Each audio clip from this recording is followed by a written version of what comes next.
follow the science. Let me say that again. We must and we will be guided by the science. Trust the science and get on with it. It is only science that is going to get us out of this hole. I think we should follow science on this. We will be advised on and guided by the science. Listen to the science. It is unacceptable that a certain group of scientists, a certain group will arrogate to themselves the power to dictate to the whole world. It is absolutely unacceptable. Absolutely unacceptable that one group of people would insist that their way must be it and it only. Absolutely unacceptable.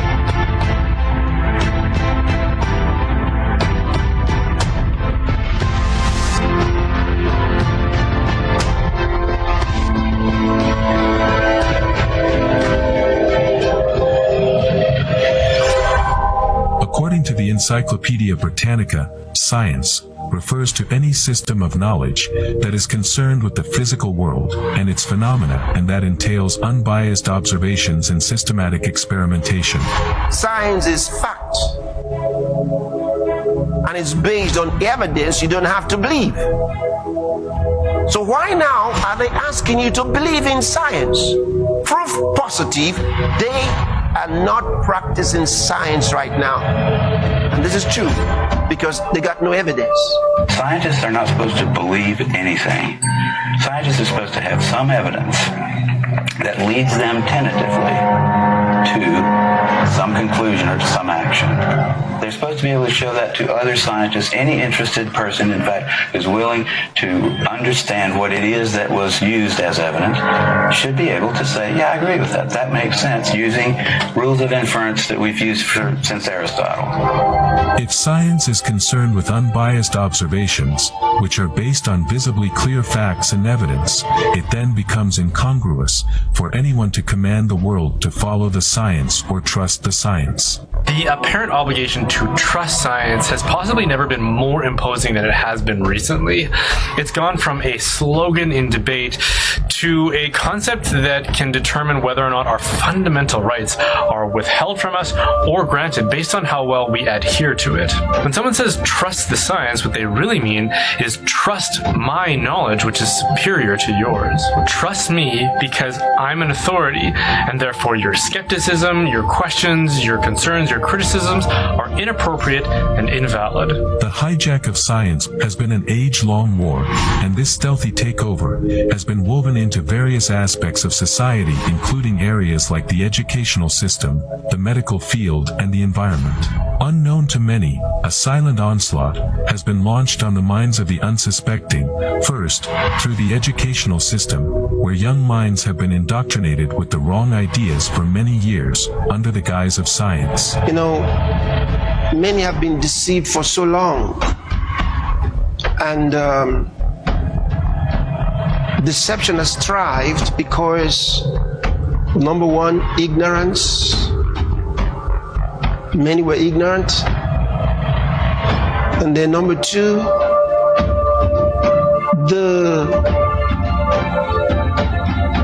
maybe it's some form of fear or whatever it is, but those who knew better didn't do anything about the situation. For example, the teaching of the early man's story, history in schools, the story of the early man, it's all false, and nobody hearted that teaching in our schools. Even Christian schools allowed such material in their curriculum. Whole nations were deceived by it. They thought it didn't matter, but it mattered.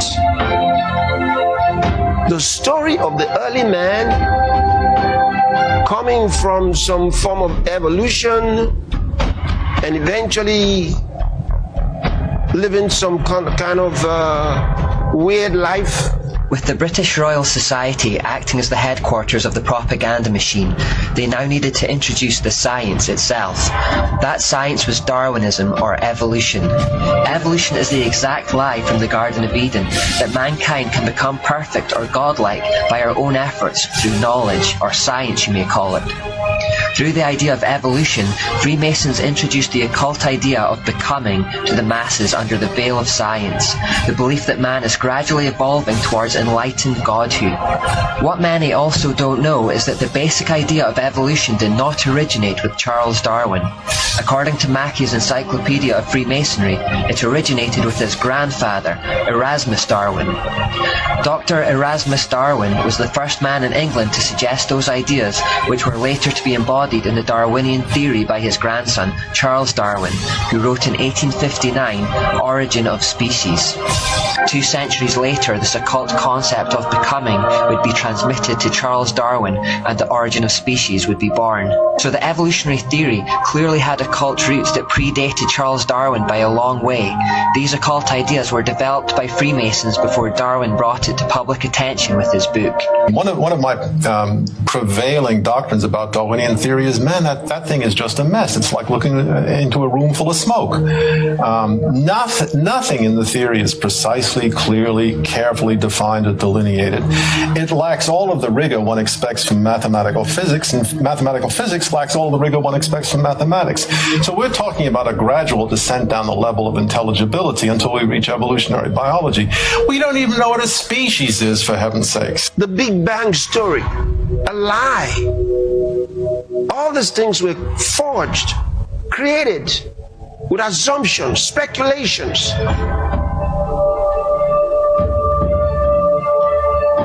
And nobody held them to account. We allowed these things in schools and called it science, but it was never science. What you had was pseudoscience playing out, and they were not halted. So we have something called the Big Bang, which is the ultimate chaotic event. What banged? Who banged it? Why did it bang? How did everything come from a fixed point? Don't even try and tackle that because it makes zero sense. I spend most of my time undoing the effects of bad science.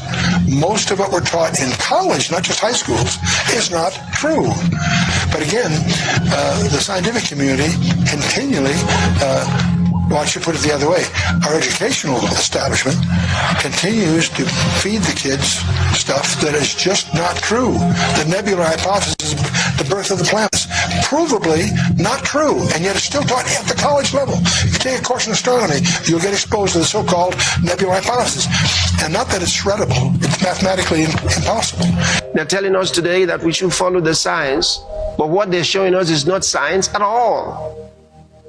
It's not science at all. There's no better scientific document than the Bible, the Word of God. And what's so interesting, as we learn more of good science, it's converging to the very image the Bible tells in the first place. The 4 dimensions that Einstein discovered are listed in Ephesians 3:18. And it could go on, example after example. The zero-point energy, some of the most advanced concepts in the field of astrophysics are in the Bible. It's part of science for hire. Data manufacture. Fake researchers. We have scientists, fake scientists, who are paid to manufacture data and fake up researches that they never had and give us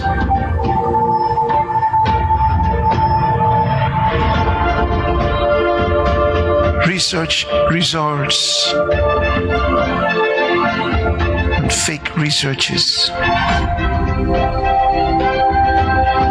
Of course, sent by technocrat psychopaths who pay them to do these things and deceive.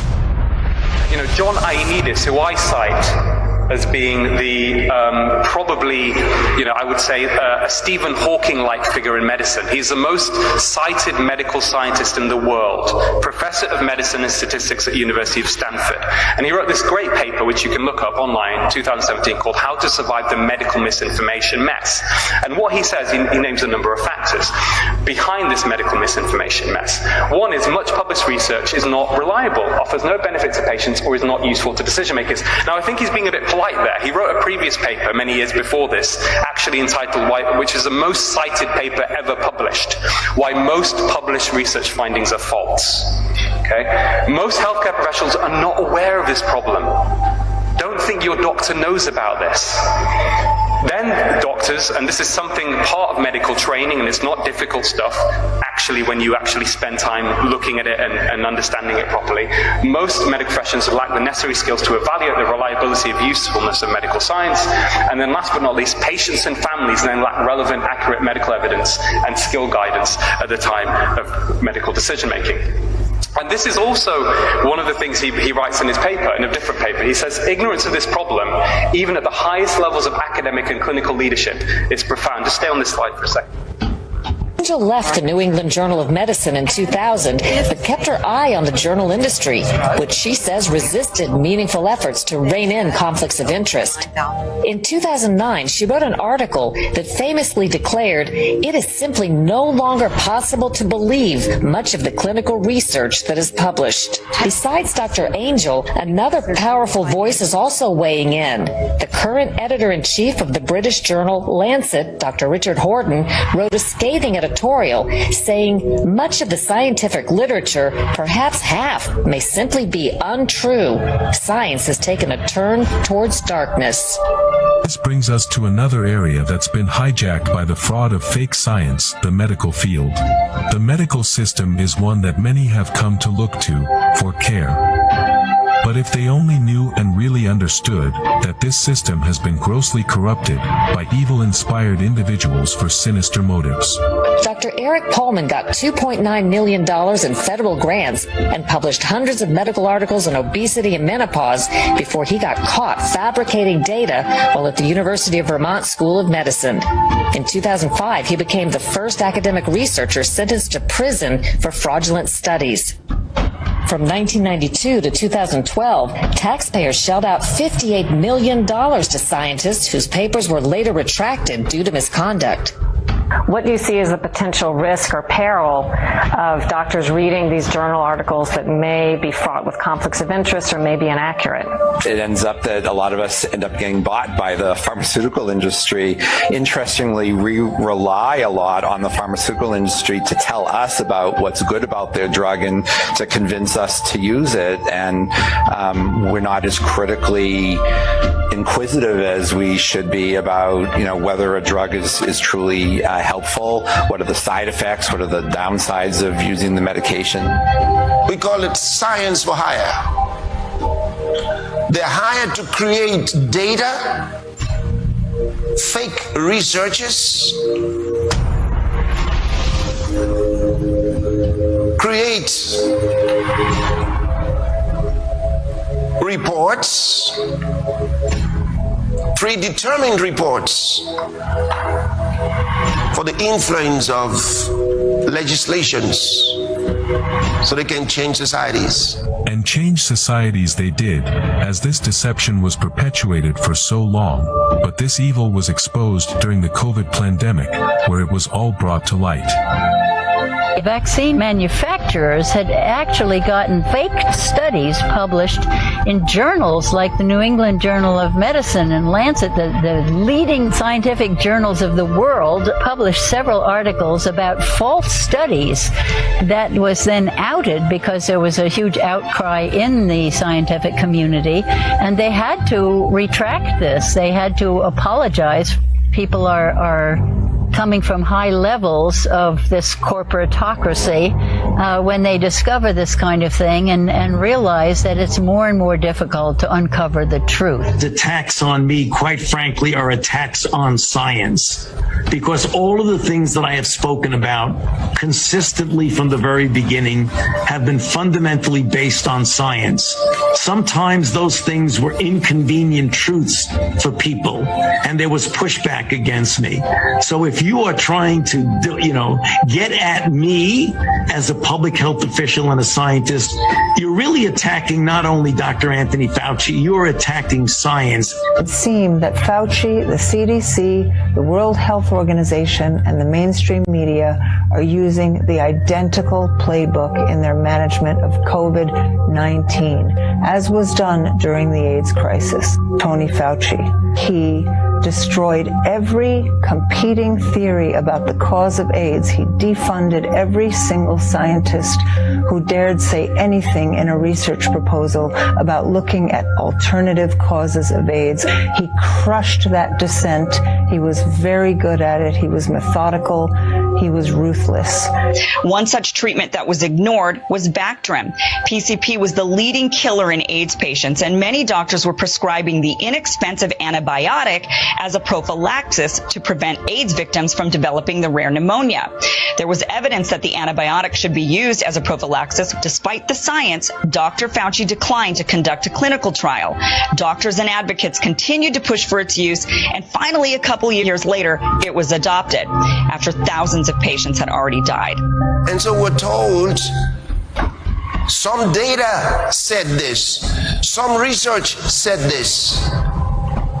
Who's looking in? Who's careful enough to look into those researches and find, at least have some independent scrutiny? But not much of that takes place.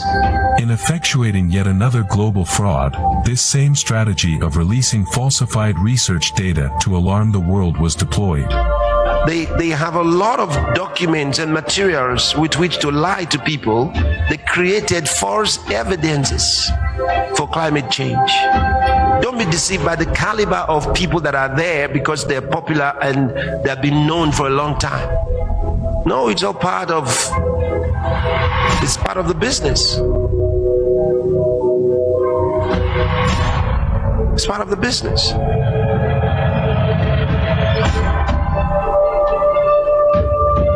This is science for sale. You pay them and they write for you what you want. That's what they did with COVID.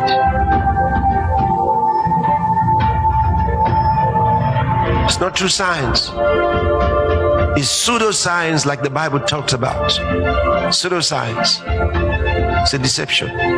Well, Malcolm Roberts is a One Nation senator for Queensland. Before going into politics, Malcolm was a coal mining engineer and a businessman. For many years, he has been a renowned climate change realist. Skeptic, and has devoted long hours to studying the claims and theories about global warming. During his research, he discovered that politicians of all major parties told him that climate policies were based on the CSIRO's advice. His election as a senator in 2016 gave him the opportunity to cross-examine the evidence from the CSIRO directly, where he discovered, I'll let him... CSIRO cited papers that do not show a rate of temperature rise being unprecedented.